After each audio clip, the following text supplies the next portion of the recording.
Ընդդիմությունը մեղադրում է ձեզ, նկատի ունեմ քաղաքացիական պայմանագրին, որ երբ որ իրենք առաջարկում էին բերել ցեղասպանությունը շղթող օրենքի նախագիծ, դրանից հետո սկսվել է այդ միջադեպը, ասում են, որ լարվածություն կա այս օրերին։ Ընդդիմությունը ով որ տես բան ասում, Սուտասանա, որովհետև քրեական օրինակ Սուտասանա Իշխան Սաղաթելյանը եւ ոչ միայն Սուտասանա, ես ցես ասեմ հետեւյալը, նախ նման հոդված քրեական օրենսգրքում վաղուց կա։ Ասում են իրանցը տարբեր է, ես այդ մասին հարցրեցի։ Բարի գալուս նոր իրականություն է, ինչ աշխում մերը տարբեր է։ Քրեական նման հոդված կա, երկրորդը միջադեպը սկսվել է նրանից հետո, երբ որ ելույթի ժամանակ Դաշնակցության խմբակցության, արդեն Դաշնակցության խմբակցությունը չէ երևի, Դաշնակցության խմբակցության ներկայացուցիչների մեջ իրար մեջ խոսակցություններ գնում, ինչին ես արձագանքեցի, ասացի, ձեր մեջ դուք իրար հետ ինչ որ չլուծված հարց ունեք, ի պատասխան դրան պարոն Մինասյանը ասաց, ես էլ միկրոֆոնս կարամ միացնեմ եւ խոսեմ, բայց դա չեմ անում, դրանի պատասխան ես խնդրեցի պարոն Մինասյանը նստի, դրանի պատասխան Գառնիկ Դանիելյանը ասաց, մի նստի արծվիկ, որը իմ մոտ մի քիչ ծիծաղ առաջացրեց, ասացի դելա, որ ասում եմ մի նստի, կամ դու վեր կանգնի, որից հետո ձեր նշած անձնավորությունը սկսեց այնտեղից բղավել, ինչին ի պատասխան ստացավ իր պատասխանը եւ տեղի ունեցավ այդ ընդհարումը, որի ժամանակ այդ ձեր նշած անձնավորությունը հələ մի հատ էլ իր նստատեղից մի քիչ ենկոմ էր գնացել, կարևոր գործով նայում էր էսկոմ ենկոմ, որ հանկարծակի այդ ընդհարումը իրան որևիցե ձևով բան չանի, չհպվի, որևիցե ձևով։ Ես չգիտեմ, ես չեմ կարծում, որ սա կռվելու տեղ է կամ կռվի հետ կապված գլուխ գովալու տեղ է, բայց ասենք աչքիս առաջ այն տեսարանը եկավ, որ տենց արագ ոստում էր բանից դեպի Դաշնակցության գրասենյակ, որպեսզի ոստիկաններից փախնի։ Եկել ես, այդ ինչ պահված կա, ուզում հասկանամ, էլ չեմ ասում, գալիս կնոպկեն սխմում, փախնում են դահլիճից, գալիս են մի հատ գոռում են, մտածում են, պատասխան չեն ստանալու, իսկ այս ամեն ինչ արվում է նրա համար, որպեսզի վաղվա միջոցառմանը ավելի շատ մարդ գնա, հետո դրսից շատ այլ դաշնակցական ընկերներ են եկել, պետքա աշխատանք ցուցադրվի, պետքա ցույց տվի, թե որ իրավիճակը ինչ լարված է։ Տեսակ, որ որևիցե կապ,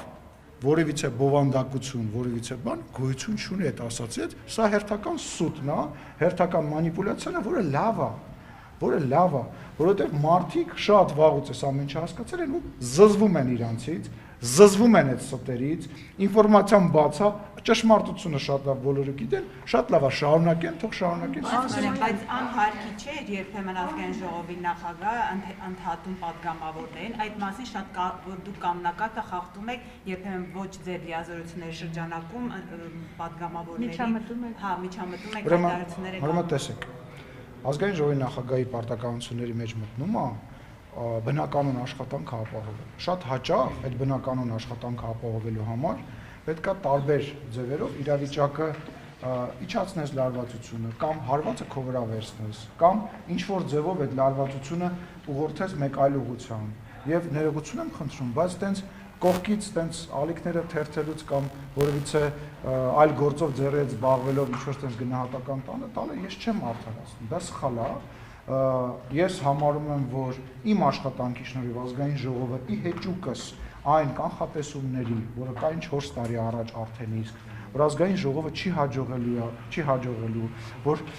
նիստեր չեն կայանալու, ազգային ժողովը շատ լավ աշխատում է, ազգային ժողովի նիստերը շատ լավ տեղի են ունենում եւ ընդդիմության ամբողջ նպատակը իրանց գոյությունը դահլիճում արդարացնելն է։ Ախր դուք մոռանում եք, հիմա իրանց թվում է, որ մարդիկ են մոռանում, որ իրանք չասեցին, որ իրանք վերադառնում են իրանց օրակարգով։ Սեփական ինչքան ժամանակ անցել, խնդրում եմ, դուք գրեթե բոլորդ ընդդիմադիր լրատվամիջոցներ ներկայացնող լրագրողներ կասեք 2 տարի անց, որն է այդ ընդդիմադիրների օրակարգը։ Չստացվեց, ֆիքս, չէ, օրակարգը որն իրանք ասացին մենք կբերենք ու իրանք կընդունեն, իրանք օրակարգը որն էր։ Եվ ինչա բերեցին, բայց Լուսինե ջան, նույնիսկ այդ իշխանափոխության օրակարգով իրանք այն ամենաթեժ ժամանակահատվածին, երբ որ այո, անվստահության նախագիծ չէին բերել էին հայտարարության տեքստ։ Հիմա ով է ճիշտ ասում, ով է սուտ ասում։ Հիմա պարզա, որ պետք է արդարացվի իրանց դահլիճում լինելը եւ այդ արդարացումը առավելևս ապրիլի 24-ի մոտակայքում այս ձևով է պետք անել, բայց զգուշացնում եմ, զգուշացնում եմ, չափերը չանցնեն, պատասխանը տեղում է լինելու եւ պատասխանը լինելու է ընտրության միջոցով, պատասխանը լինելու է վերաբերմունքի միջոցով եւ արձագանքների միջոցով։ Որ իրենք չեն ուզում, դուք գնաք, իշխանափոխություն չեն ուզում։ Չէ, իրանք ոչ թե չեն ուզում մենք գնանք, իրանք չեն ուզում իշխանություն տեսնել եւ իրանք որտեղ դիտակցում են, որ իրանք դա չեն կարող անել, նախ չեն ընտրվի, իրանք գիտեն, այս հիմա իրար մեջ այդ ճակերտավոր գզվրտոցը, հա, ներողություն եմ խնդրում այդ բառի համար, որից էլ մեկին չեմ ուզում վիրավորել, հա, այդ վեճը, այդ բանավեճը, որ կա գոյություն ունի, այդ ինչի մասին։ Այս ամեն ինչը ես ելույթի ժամանակ ասի, հաջորդ ցուցակում հայտնվելու, հաջորդ ցուցակներում հայտնվելու մրցույթը ընդդիմադիր սկսված է, բացված է։ Այսինքն հիմա պետք է ցույց տան, որ իրանք չես տեսնում, որ դուրս են գալի падգամավորներ կան, որ եկեք այնց բանից են խոսում, չես հասկանում, ինչի համար ասում, ում համար ասում, ոչ, ես ասած ելույթ եմ ունեցել, բա ես հարցեր եմ տվել, բա ես պետք է մասնակցեմ, կամ այդ գալ կնոպկա սխմելը սենյակից դուրս գալ, ինչի համար արվում, որովհետև Ռոբերտ Քոչարյանը իմ ունեցած տեղեկությունով ջղայնացել ա նրա ասելախի չեկեցում նիստերի, որ հարց բարձրանա մանդատից զրկելու, կամ եթե դա էլ տեղի չի ունեցել, առնվազն աշխատավարձ ստանալու համար եւ նիստի չգալու համար, գալ կոճակը սխմել եւ դա, տեսեք, օրվա մեջ կարող լինի 2 անգամ գրանցում, դահլիճում չլինեն, հենց ասում գրանցում է որպեսի, բայց sense կգան, sense կսխմում է, sense կամազ։ Որովհետև նախկինում նախագահաշրջանում երբ որ չէին մասնակցում նիստերին, դուք իրենց բացակայությունների համար իրենց արդեն հարցն էիք բարձրացնում պատգամավորական մանդատից զրկելու, հիմա գալիս են գոնե կնոպկան սեղմում է, որ ներկա ստանան, այդ բանից չզրկեք։ Լավ, ուզում եմ հասկանամ, բայց սկզբունքայնություն պետք է լինի, թե չպետք է լինի։ Հիմա մենք դուրս են գալի փողոցային պայքար, հիմա մենք վերադառնում ենք դահլիճ մեր սեփական օրակարգով, հիմա մենք մասնակցում ենք ընտրություն բաներին, նիստերին, բայց դահլիճում չենք կլնում, լավ, գալիս ենք, բայց հարց ու պատասխանին չեն գալիս, բայց այս ինչ է, ուզում ասեմ, իրանք կներեք, էլի ինձ միշտ հետաքրքրել, հիմա որ գնան ընտրությունների, նոր ընտրությունների ժամանակ, գնալու են ասել են մեզ ընտրեք, բայց մենք դահլիճ չենք գտալու, թե ընդդիմություն ունեն։ Պարոն Սիմոնյան, քաղաքացիական պայմանագիրը խմբակցությունը Նիկոլ Փաշինյանն հեռացնել ընդդիմության կողմից ձեր խնդիրը Նիկոլ Փաշինյանն հեռացնելը, որը չի հաջողում ընդդիմությանը։ Չէ, եւ մեր խնդիրը նա որ մենք նորմալ ընդդիմություն չունենք, որտեղ իշխանությունը, որը որ նորմալ ընդդիմություն չունի, խնդրեմա վատ է։ Այդ լճացումա եւ դա խնդիրները առաջացնում հենց իշխանության ներսում։ Նորմալ ընդդիմությունը լինի քննադատում։ Ձեր պատկերացրած միշտ ասում եք նորմալ ընդդիմությունը ո՞րն է, ինչ պիտի անի։ Կա աշխատի, հենց հարցադրումները։ Լինում է, ոչ, եղել է նույնիսկ այս գումարման ժամանակ նախ անենք այն 2 տարին որ չեն եկել, ու այն 1.5 տարին որ կիսատ հիմա պարած գալիս են, ու այն կես տարին որ հանձնաժողովների ղեկավարների եւ ազգային ժողովի փոխնախագահի պաշտոնը չեն վեցել, նույնիսկ այս պարագայում եղել է բան, որ առաջարկել են եւ մենք ընդունել ենք եւ իրանք էլ են արձանագրել։ Չէ, տենց չի, եթե նայեք ստատիստիկան, տենց չի։ ԽՊ խմբակցությունը մերժեց Անդրանիկ Քոչարյանի հարցով էթիկայի հանձնաժողով ստեղծելու, ով, ինչպես գիտենք, անվայելուչ խոսքեր էր հղել լրագրող Հռիփսիմեին։ Սա ըստ էության անպատժելիությունից չի խոսում, որ падգամավորները կարող են իրենց թույլ տալ վարքագծի կանոնի խախտում լրագրողների նկատմամբ եւ մնան անպատիժ։ Մենք այլ կարծիք ունենք դրա հետ կապված, մենք կարծում ենք, որ նախ եւ առաջ այդ միջադեպին անդրադառնալով պետք է ասեմ, որ այդ միջադեպի այն ամենասկզբն աղբյուրն է, որ այն անձնավորությունը կանադայի քաղաքացին, որը որ փողոցում էր, վիրավորանք էր հնչեցնում, օրինակ իմ ընկերներից մեկի հասցեին, Ազոյան Հովհաննեսի հասցեին, որին որ որևիցե մեկը հանձնաժողով ստեղծելու եւ դատապարտելու ձայն չհանեց։ Ինչի հայտնի դերասան է, այսինքն եթե падգամավոր չի իրան կարելի է ինչ ասես ասել, կամ լրագրող չի, չէ մի րոպե, բայց դուք Տիկին Ջեբեջան ջան, դուք ձեզ ասում է բերանդ մաքրի այդ Սատանայի անունը մի հայ սատանայանը մի դու։ Այդ տղան եթե վիրավորվել էր, թող ինքը գնար քայլեր ձեռնարկեր։ Հովհաննես Ազոյանը հայտնի դերասանա, շատերի կողմից սիրված, ինձ հետ էլ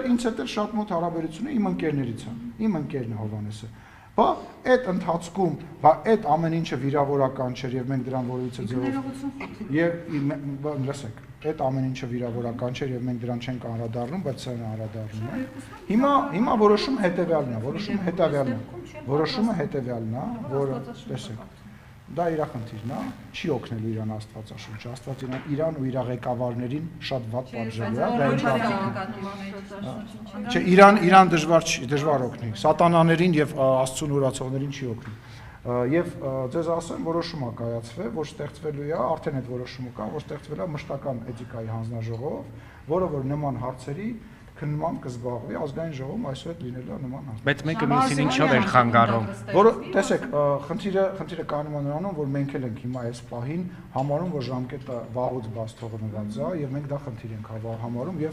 առավելագույն ամենաարագ ժամկետներում այդ հանձնաժողովը ստեղծվել է։ Մշտական հանձնաժողովը ստեղծվելու շատ լավ առիթ է, իմիջիալոց դրա ստեղծման համար մեզ պետք է նաեւ ընդդիմության համաձայնություն։ Հիմա եթե ընդդիմության համաձայնությունը կա, ես ենթադրում եմ, որ այնուամենայնիվ այդ համաձայնությունը կլինի, մշտական էթիկայի հանձնաժողով կստեղծվի, որտեղ կքննվեն բոլոր նման հարցեր։ Բայց մեկը մյուսի հետ ինչ կապ ունի։ Ես Տիկին Ջեբեջան, տեսեք։ Ավարտում ստեղծվում է ըստ միջադեպի, չէ՞, միջադեպի առիթով։ Հիմա միջադեպի։ Ես ձեր հետ համաձայն եմ։ Ես ձեզ հայտնում եմ այն, ինչ որ որոշվել է խմբակցության նիստի ժամանակ, որ օբյեկտիվորեն շատ բաներ միանշանակ չեն, հա, եւ սկզբնաղբյուրին էլ անդրադարձայցի, որոշում է կայացվել չստեղծել, բայց միևնույն ժամանակ հաշվի առնելով հաճախակի կրկնվող բաներ ստեղծել մշտական հանձնաժողով։ Ես ձեզ այդպես մենիշ Չէ, ես չեմ կարծում, որ հետադարձ ուժով մենք պետք է դնենք ինչ-որ բան։ Պարոն Սիմոնյան, մի հատ ես Պարոն Սիմոնյան, որոշ լրատվականներում տեղեկություն տարածվեց, որ ընդդիմադիր որոշ ուժեր մարզերում, այնուհետև տեղափոխելու Երևան, որոշում են կայացրել բախումներ հրահրել, այնուհետև քաոս ստեղծել երկրում։ Կարող եք ասել մեկնարկը այսօր ազգային ժողովում տրվում է։ Դե ես ասացի, որտեվ հիմա շատ մարդ է եկել, շատ մեծ սփյուռքահայ եղբայրներ, քույրեր են եկել Հայաստան, եւ իրավիճակը արուն է բացվել, հերթական թեժ ժամանակ ձմեռ հավաքածուն է հիմա ցուցադրվելու ամենայն հավանականությամբ, չեմ բացառում, բայց կրկնում եմ, թող փորձեն եւ պատասխանը բնական է օրենքի շրջանակներում ստանալու են, ինչպես նաեւ քաղաքական մակարդակով շատ լավ պատասխան կստանեն, իրանք դա գիտեն։ Ուղղակի հարցին է վերաբերում, ասում որ նիստը դուք վարելիս արդեն սադրում եք, այսինքն դուք եք այդ բախումների գլխավոր դերակատարը, անգամ Ղալումյանը, որը առաջինը ձեռնամարտի բռնվեց, ասում են, չէ, Արեն Սիմոնյանն է, դուք ձեր վրա եք վերցնում այդ բախումների պատասխանատվությունը։ Չէ, որ ուզենամ սադրեմ, կսադրեմ։ Բայց չէ։ Դա կարիքը չկա։ Դե գիտես ինչ, եւ ես ասացի, սնան կա, ասելիք չկա։ Ինչ պետք է խոսանք իմությունը, ժողովուրդ, եկեք ծուռը նստենք, դուսը խոսենք, հա, ժողովրդական խոսքով ասած, հա։ Տեսեք, եկեք պատկերացնենք մի իրավիճակ, որ ճակերտավոր Արեն Սիմոնյանը չի սադրում, հա։ Ինչ հալնելու դա վիճակ։ Ոչ մի բան։ Բովանդակություն չկա։ Քրիստինե Վարդանյանը բովանդակություն չկա, բովանդակություն չկա։ Տեսեք, Քրիստինե նախ ով ասաց, որ լավ ելույթ է, այդ որ դուք ձեր փուճուր շրջանակով եւ Քրիստինե Վարդանյանը իր փուճուր շրջանակով ցենց փուճուրիկ դրոշներով ասում են, այո, դուք շատ լավն եք, մենք էլ ունենք այդպես մարդիկ, ովքեր մեզ են սատարում։ Խնդիր չի։ Բոլոր իրան բայց բացի այդ փուճուր փուչիկներից, հա, մոլորակներից, հա, գոյություն ունի օբյեկտիվ իրականություն։ Ինչն էր ասենք, ես օրինակ այդ ելույթից շատ վրդովված եմ, որ ես չեմ սիրում, բոլոր նորմալ կարծում եմ հայերը նման բան չեն սիրում, երբ որ օրինակներ են բերում մարդկանց երեխաների զոհվելու, ընտանիքների անդամների, հայրերի, կամ որպես ես չեմ սիրում, ես չեմ ընդունում, քաղաքական գործիչ եթե ասելիք ունի, տեսել եք ես երբևիցե ինձ թույլ տամ ամենավատ վերաբերմունք ունեցող քաղաքական գործի երեխայի մեռնելու մասին բան խոսեմ։ Տեսել եք ես այս բանից թույլ տամ։ Որպեսզի իր խոսքը բան, ես ներողություն եմ խնդրում։ Դե բայց ասում եմ պետք է երեխան, ասում եմ ինքը իր երեխան զոհվել, լավ որ ինքը կա։ Ես ինչ խոսալու ձև է։ Այդ լավ ելույթ չի։ Այդ վատ ելույթ է։ Այդ վատ ելույթ է։ Գիտեք, դες մի հատ ասացված կա, մեկը կարծեմ ասել եմ ձեզ, մտմատուն ասա թակավորը հետս խոսեց, ասում եմ ինչ ասեց, սրիկա, փախի ստեղից։ Հիմա այդ լավ ելույթ չէ, վատ ելույթ է եւ աչքի է ընկել ոչ թե բյուրաբովանդակությամբ, ասում եմ, բանա, Հայաստանի տարածքներից գյուղերը հանձնեցին։ Դա կատարյալ սուտ է, Հայաստանի Հանրապետության տարածքներից ոչ մի բան չի հանձնվել։ Դա սուտ է, լավ ելույթ էր, ինչ էր լավ ելույթ։ Ինչով էր լիարում։ Ձեզ որ չցավացներ, դուք ձեր Ախր ցավացնելը, տեսեք, ցավացնելը ասեցի, իմ ընտանիքին են բա կպնում, իմ երեխային են կպնում, ես երեխա ունեմ, այսինքն որ երեխայից կպելա ցավացելա, ես ջղայնացել եմ դրա վրա եւ իրան արձագանքել եմ, դա լավ ելույթ, հա։ Ուսում եք տենց, ես ինչ թույլ չեմ կարող տալ որևիցե մեկի երեխայի կամ ընտանիքի մասին տենց ելույթ ունենամ, ուրեմն ես վատ եմ ելույթ ունենում։ Սաղից էլ լավ եմ ելույթ ունենում առանց որևիցե մեկի ընտանիք մտնելու կամ Գեղամը Մանուկյան իր շեֆի պես տրուսիկով նկարվել է, իր շեֆն էր նստած ձեր հարցազրույց տալուց տրուսիկներից խոսում, տրուսիկներից sense։ Թող գնա իրանց չեք հիշում որ Քոչարյանը ասում էր տրուսիկների մեջ Մանուկեք։ Կգնաք կհիշեք։ Չէ, ասուլիսի ժամանակ։ Այդ իրանց մակարդակն է։ Հուշկու բանը հակահարված ընդդիմության կողմից ռեժիմը խոճապի մեջ է։ Լավ էլի 20 տարի ընդդիմություն ենք եղել, գիտենք թե ընդդիմության սխալների ցիկլը, որով հիմա իրանք անցնում են, թե որ ինչ պետք է անի։ Պարոն Սիմոնյան, մի հարց պրոֆեսորական կապված։ Մեկ ամիս է Ադրբեջանը կրակում է։ Թիրախային, ինտենսիվ վերջին օրերի շատ ինչ է Ադրբեջանի ուզածը։ Եթե խաղաղության պայմանագիրը ավարտված է, երկու կողմը հաստատում են, ինչ է հիմա ուզում Ադրբեջանը, ինչու է կրակում։ Հարցրեք Ադրբեջանի հետ աշխատող դիմադիր գործիչներին, իրանք շատ լավ ասում են, թե Ադրբեջանը ինչ է ուզում, հետո մեղադրում են մեզ դրա կատարման մեջ, հետո ասում են, որ ընդդիմությունը, Ադրբեջանը կրակում է, ուրեմն ամեն ինչ ձեր մոտ չի ստացվելու։ Լոգիկ տրամաբանությունը հուշում է, որ դրա պատասխանը եւ հասցեատերը այն գործիչներն Ադրբեջանի կրակոցների պատասխանը։ Ոչ, իշխանությունն է պատասխանը։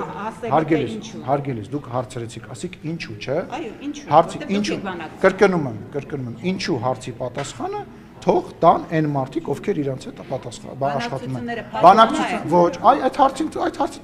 ոչ, բանակցությունները փակուղում չեն, ոչ, քննարկումները շարունակվում են։ Բանակցությունները փակուղում չի հայտնվելու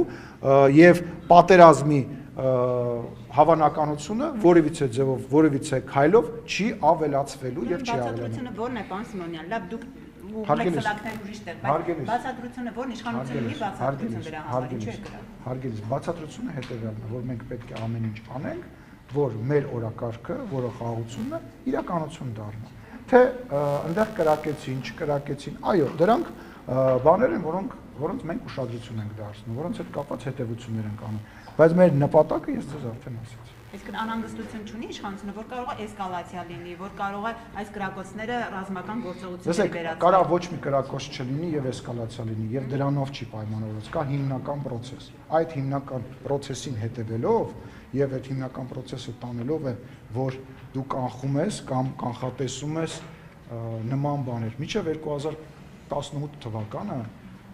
բավականին շատ կրակոցներ են եղել, բայց պատերազմ չի։ Մինչև 2018 թվականը չեմ կարող հիմա թիվը կոնկրետ ասեմ, բայց բազմաթիվ մահեր են եղել սահմանում, բազմաթիվ կրակոցների հետևանքով, բայց այլ իրավիճակ է եղել։ Հիմա ունենք իրավիճակ, երբ որ կա համաձայնեցված փաստաթուղթ։ Ես նաև Պիտերբուրգում փոքր առանձնազրույցան ունեցել Ադրբեջանի ազգային ժողովի նախագահի հետ եւ պետք է ասեմ, որ ես իմ տպավորություններով ես կարծում եմ, որ որևիցե փակուղու մասին պետք չի խոսալ, չի կարելի խոսալ եւ գործընթացը նաեւ ադրբեջանական կողմին է ձեռ տալիս, որ գործընթացը հնարավորինս արագ ավարտին հասցվի, որով մենք զբաղվում ենք, անկախ նրանից, եթե նույնիսկ մի կրակոց չլներ, այդ դույն տրամաբանությունն է։ Բայց ձեր հանդիպումը չէր տապալի միջադեպ Սիմոնյան։ Ինչեր։ Չէ, տենց հանդիպման մասին չի խոսքը, մենք ժամերով նիստի ենք մասնակցել եւ իրար կողմ նստած ենք եղել, հա եւ տարբեր հարցեր ենք քննարկել, տարբեր հարցերի շուրջ խոսել ենք։ Մենք պայմանավորվել ենք, որ հրապարակային սրա մասին չենք խոսելու եւ ես չեմ ուզում սրա մասին հրապարակային խոսեմ, առավել եւս որևիցե նոր եւ դարակազմիկ բան չկա, այլ չեմ ասում, որ այդ ֆորմատում մենք որևիցե բան ոչ որոշում ենք, ոչ որոշելու մոտ խոսակցությունա տեղի ունեցել, բայց շփումը, ես շփման տպավորությունով եմ ձեր հետ կիսվում, ինչպես նաեւ մեր երկու, այսպես ասած, կոլեկտիվների շփման մասին եւ առաջիկայում հանդիպում Ես նման հանդիպման մասին որևիցե բան տեղեկություն չկա այս պահին։ Պարոն Սիմոնյան, Վերջի հարցը։ միջադեպել եղավ Խաչատուր Սուքիասյանի եւ Նարեկ Կիրակոսյանի միջև լրագրող։ Խաչատուր Սուքիասյանը հաճախ է այսպես շատ բուրն էմոցիոնալ վիճակում գտնվում, գոռգոռում, ձայնի տոնը բարձրացնում, բայց այդ կոնկրետ այդ հարցազրույցի ժամանակ Նարեկ Կիրակոսյանը դեռ որևէ հարց անգամ չէր հասցրել հնչեցնել։ Դուք դատապարտում եք Սուքիասյանի նման պահվածքը եւ առհասարակ ինչ գնահատական կտակ այդ միջադեպին։ Չեմ դատապարտում։ Ես դատապարտում եմ կպչուն վերաբերմունքը, ես դատապարտում եմ մարդկանց այն բանից հետո, երբ որ ինքը հայտարարում է, որ ինքը այնուամենայնիվ չի ուզում հարցազրույց տալ, այլ նյարդայնացնելը, հունից հանելը եւ դրա շուրջ լուր ստեղծելը։ Այսինքն այդ դրա լուրը որն էր, որ կարելի է մարդուն գնալ կնել հեղան, ընդհանրապես բզբզել, միջև ինքը ասի՝ մի արա, ասեք, ըհը, լրագրողը հարձակվեց Ալեն Սիմոնյանի վրա։ Դուք ոնց կարելի է այդպես բան անել։ Կամ հակառակը, կամ յուրաքանչյուր պարագայում ճիշտ Ալեն Սիմոնյանը, որտեղ տենց ավելի շատ կկարդացվի։ Դա նորմալ է դուք համարում։ Լրագրողի գործառույթը պատասխան ստանալն է պաշտոնյա։ Հարգելիս, ախր պատասխան ստանալը ու մարդուն, ասենք, նյարդայնացնելը դրանք տարբեր բաներ են։ Հարգելի ինչ աշխատող չնյարդայնալ, բայց ես ներողություն եմ խնդրում, չվիրավորվեիք, երբ որ Անդրանիկ Քոչարյանը ձեզ բան ասեց, ինչի վիրավորվեցիք։ Եթե լրագրողը վիրավորի, չէ, ներողություն, այսինքն եթե Քոչարյանը Անդրանիկը դա չասեր ուժ մարդ ասեր չէիք վիրավորվելու։ Չէ, ասում եմ, եթե վիրավորել լրագրողը։ Չէ, ախր դա շատ սուբյեկտիվ բան եք ասում, թե չնյարդայնանա։ Ասենք մոտիկ անում եք, անընդհատ էս հանդուրժող լինի։ Լսեք, այսինքն ներողություն, այսինքն ինչ է, բղավեց ասեց ինձ հանգիստ թող։ Գիտեք, մենք մի հատ հարևան ունենք, ես էլ ասեմ ու վերջացնեմ։ Լավ, եկեք, ես վստահ եմ, որ մեր հեռուստադիտողներին այս հարցը այնքան էլ հետաքրքիր չի։ Եկեք հումորով ավարտենք։